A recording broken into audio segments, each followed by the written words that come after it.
More than 1,000,000 years ago, the steppe bison roamed North America long before humans set foot on the continent. Over time, this bison transformed into the massive Ice Age bison, which lived from 200,000 to 30,000 years ago. Later, it was replaced by two other types of bison: Bison occidentalis, likely originating from Eurasia, and Bison antiquus, which evolved independently. The earliest humans in North America, known as Paleo-Indians, likely hunted these latter two bison species along with other large, plant-eating animals like mammoths, mastodons, camels, horses, and ground sloths. Approximately 10,000 years ago, many of these large animals disappeared, possibly due to excessive hunting or a combination of other factors. Bison antiquus managed to survive, albeit with a reduction in size over time, eventually evolving into the smaller, modern American bison around 5,000 years ago. The modern American bison comes in two types: the wood bison, found in the thick forests of Canada, and the plains bison, roaming the vast prairies from Canada all the way down to Mexico. The plains bison particularly thrived, shaping the Great Plains ecosystem with their grazing and trampling, much like how periodic prairie fires influence the land. They were crucial for the survival of many indigenous peoples living in the Great Plains, serving as a significant food source alongside corn. However, there's a debate about how Native Americans interacted with bison.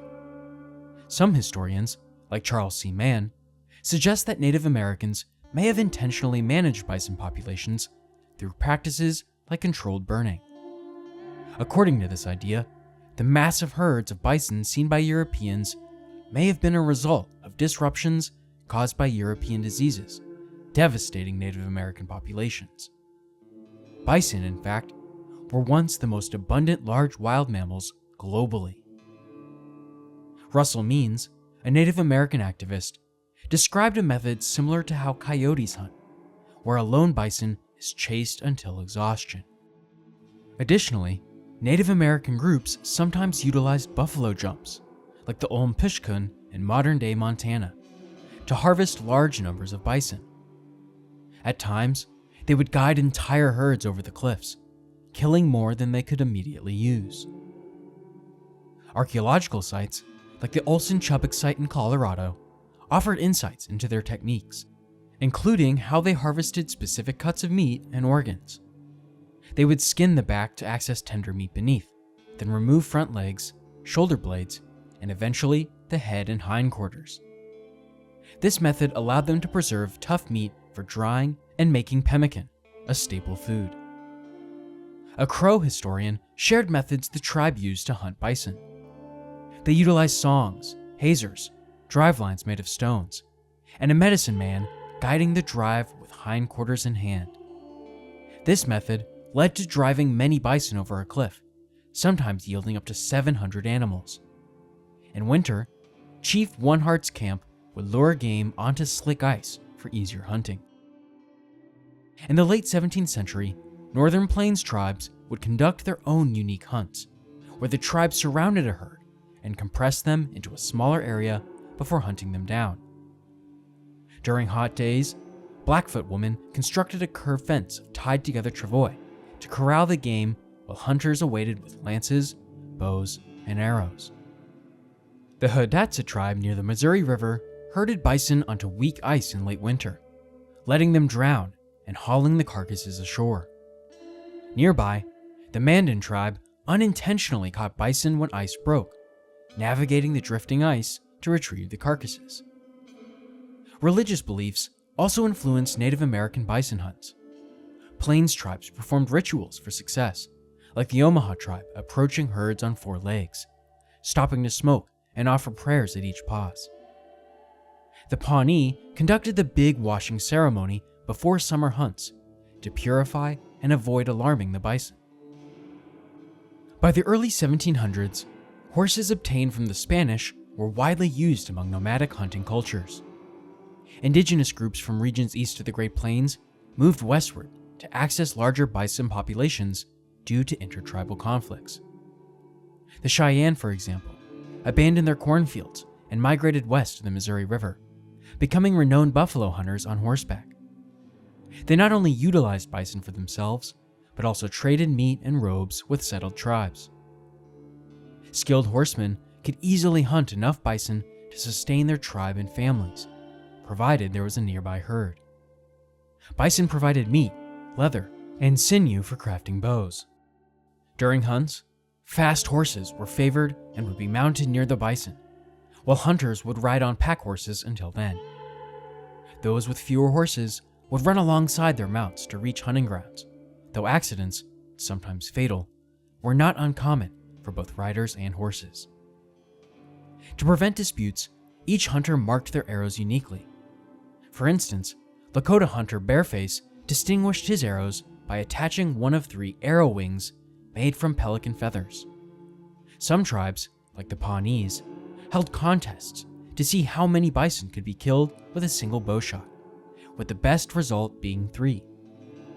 Hunters preferred arrows that remained lodged in the animal, causing more damage with each movement. In times when bison were scarce, famine became a harsh reality, leaving lasting impacts reflected in stories and myths among indigenous peoples. These tales recount experiences of starvation, such as the Kiowa folktale, beginning with, "Famine once struck the Kiowa people," or an Omaha myth stating, "The people were without food and no game could be found." Historical accounts from fur traders and settlers also document instances of Native American tribes suffering from meat shortages, such as the Sioux tribes in 1804. Unfortunately for them, this was only the beginning.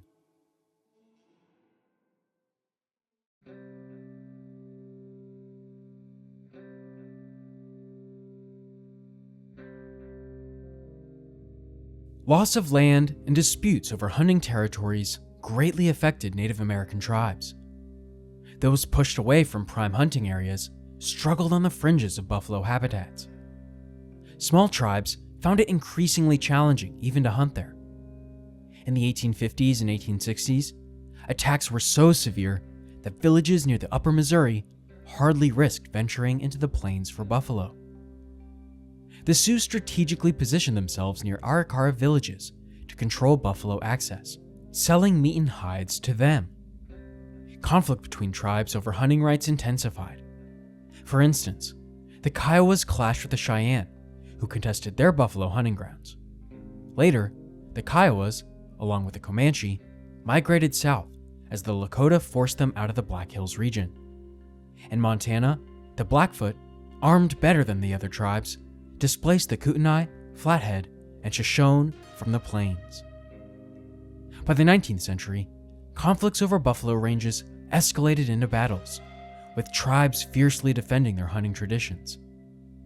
Intertribal raids resulted in significant losses, including lives and horses. Such raids also disrupted organized hunts and forced villages to abandon their homes.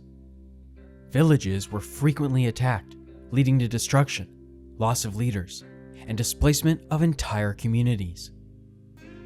The Pawnees, Poncas, Mandans, Hidatsas, and Arikaras sought protection from the U.S. Army against stronger adversaries. Surprise attacks and raids claimed many lives and weakened tribal leadership. For instance, the Poncas lost prominent leaders in attacks, leaving them vulnerable. The Pawnees suffered a devastating attack in which a village was set ablaze, resulting in significant casualties, including Chief Bluecoat. Similarly, the Omaha tribe sought federal protection against repeated raids by various nations. In the 19th century, European settlers nearly wiped out the American buffalo population through relentless hunting. By the 1880s, fewer than 100 bison remained in the wild. Unlike indigenous hunting practices, where every part of the animal was utilized, settlers hunted bison in large numbers solely for their skins and tongues, leaving the rest of the carcass to rot. The roaming behavior of bison made them easy targets for European hunters. When one bison was killed, others would gather around it, making it easy for hunters to take down entire herds. This pattern often led to the destruction of large numbers of bison in short time frames. An essay from 1889 described the staggering decline of the buffalo population, noting that millions of these animals once roamed the continent, but in the past few decades, they had been mercilessly slaughtered by white hunters and tourists for their hides, often leaving their carcasses to decay and their skeletons littering the landscape. Indigenous peoples, whose livelihoods depended on the buffalo, also continued hunting, but they faced challenges adapting to the arrival of European settlers. While some struggled to maintain their traditional hunting methods, others had to modify their techniques. Some native groups embraced the fur trade and adapted their hunting styles to include horseback hunting, which increased their hunting efficiency. For plains settlers, hunting buffalo became a way to boost their economic prospects in the region. Trappers and traders earned their livelihoods by selling buffalo fur, with over 1.5 million buffalo shipped eastward in the winter of 1872 to 1873 alone. The leather from buffalo hides was also highly sought after for making machinery belts and army boots. As buffalo hunting intensified, Native Americans were increasingly forced to rely on beef for sustenance. Commercial bison hunting became prominent during this period, with military forts often supporting hunters who had connections to civilian suppliers near their bases. While some military officers hunted buffalo for food and entertainment, it was the professional hunters who had the most significant impact on the decline of the buffalo population. In some cases, officers even organized competitions, like the Buffalo Shooting Championship of the World, pitting skilled hunters against each other. Many of these commercial hunters engaged in large-scale buffalo slaughter as their primary source of income. The U.S. Army not only permitted, but actively supported the widespread killing of buffalo herds. The federal government encouraged bison hunting for several reasons, mainly to compel Native Americans onto reservations during times of conflict by depriving them of their primary food source. This strategy, endorsed by figures like General William Tecumseh Sherman and Lieutenant General John M. Schofield, aimed to force Native peoples to adopt a more settled, agricultural way of life. President Ulysses S. Grant even vetoed a congressional act that sought to protect buffalo from overhunting by white settlers. Government officials, like Secretary of the Interior Columbus Delano, viewed the disappearance of buffalo as a means of making Native Americans dependent on farming and labor, despite acknowledging the conflicts it caused on reservations. Delano saw the extermination of the buffalo as potentially advantageous for assimilating Native Americans into mainstream society. This government-sanctioned approach reflected a belief among military leaders that targeting buffalo would weaken Native American resistance.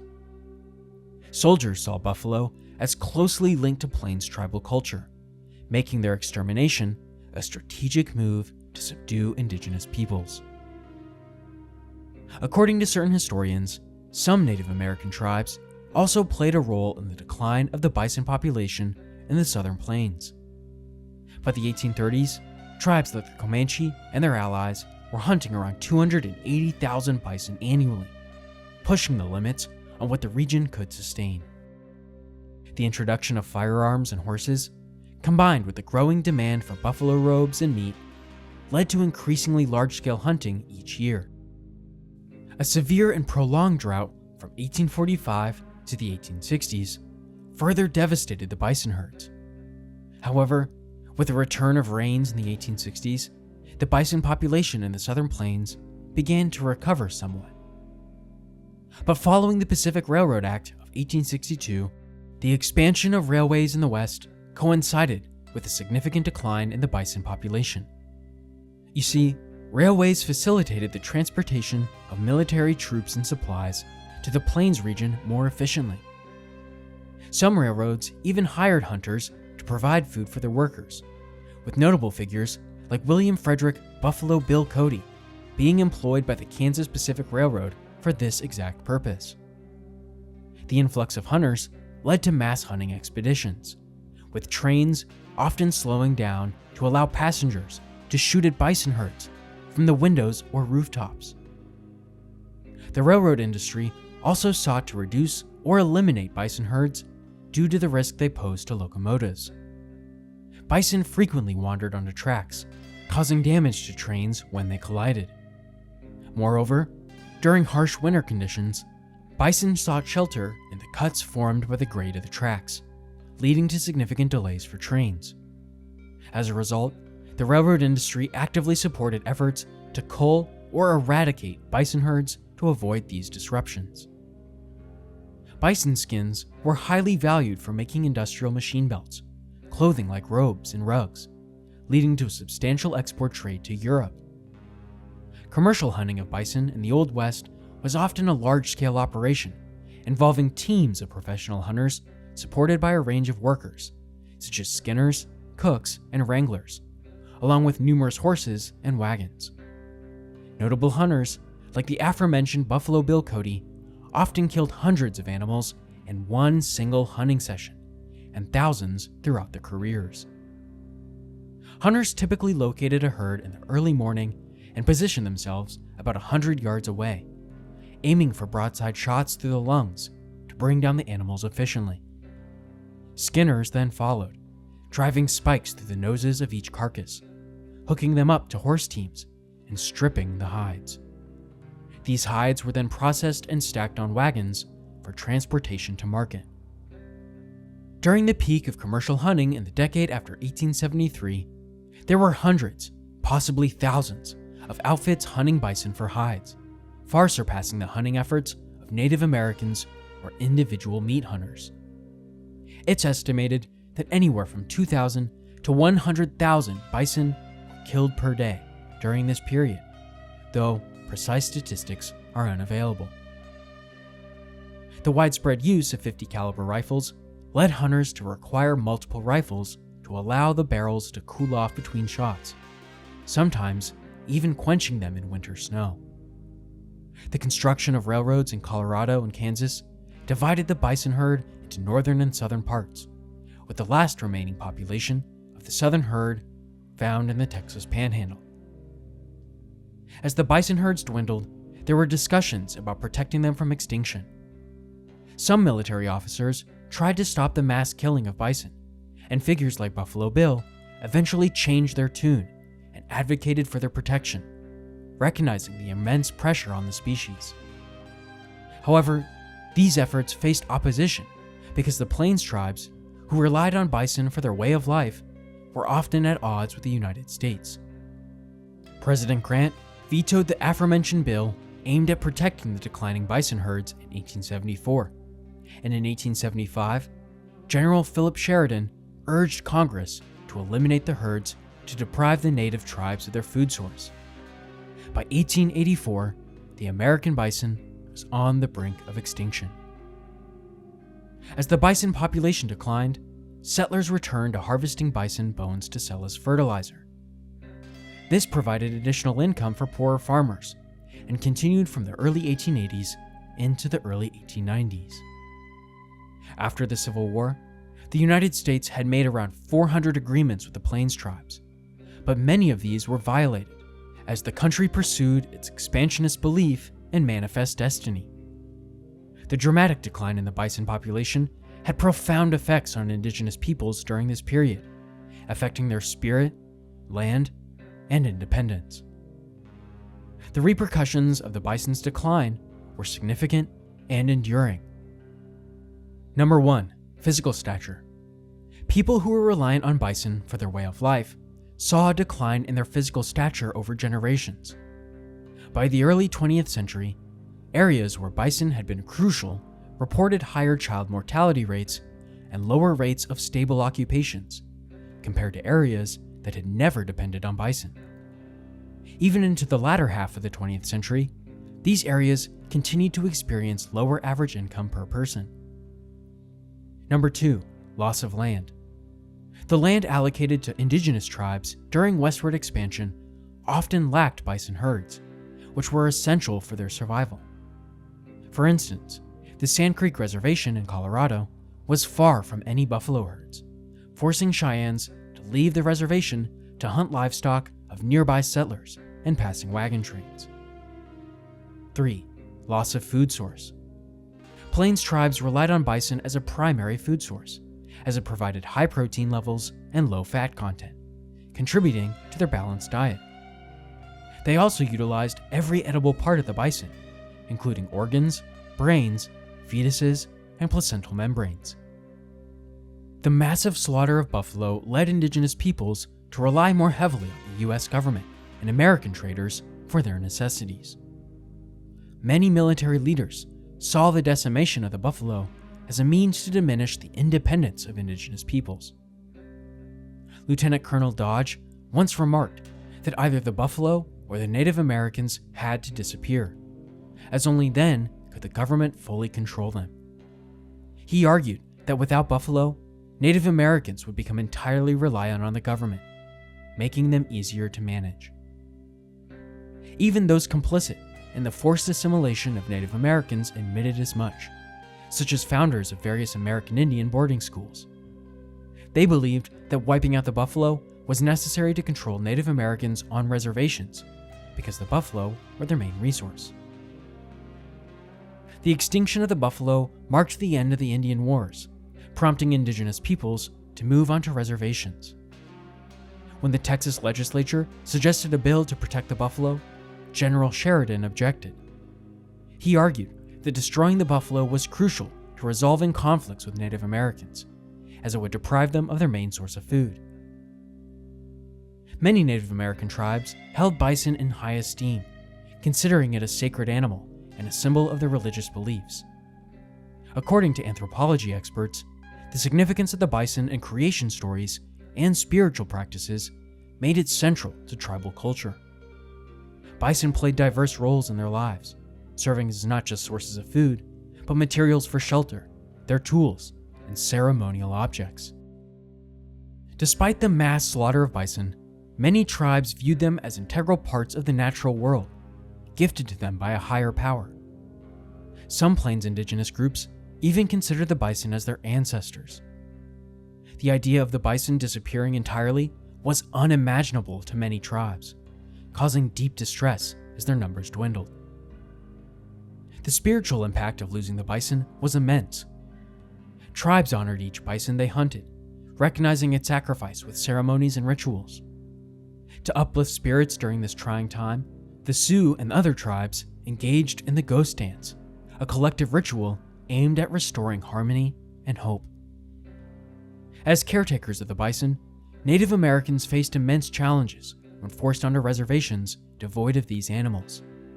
Some tribes, seeking to maintain their cultural practices, requested permission to hunt cattle in a manner reminiscent of bison hunts. These symbolic cattle hunts allowed tribes to preserve their traditions and sense of community. However, the US government eventually prohibited these cattle hunts, opting to provide packaged beef to Native Americans instead. The widespread killing of the buffalo had severe consequences for the ecological balance of the Great Plains, where many indigenous people resided.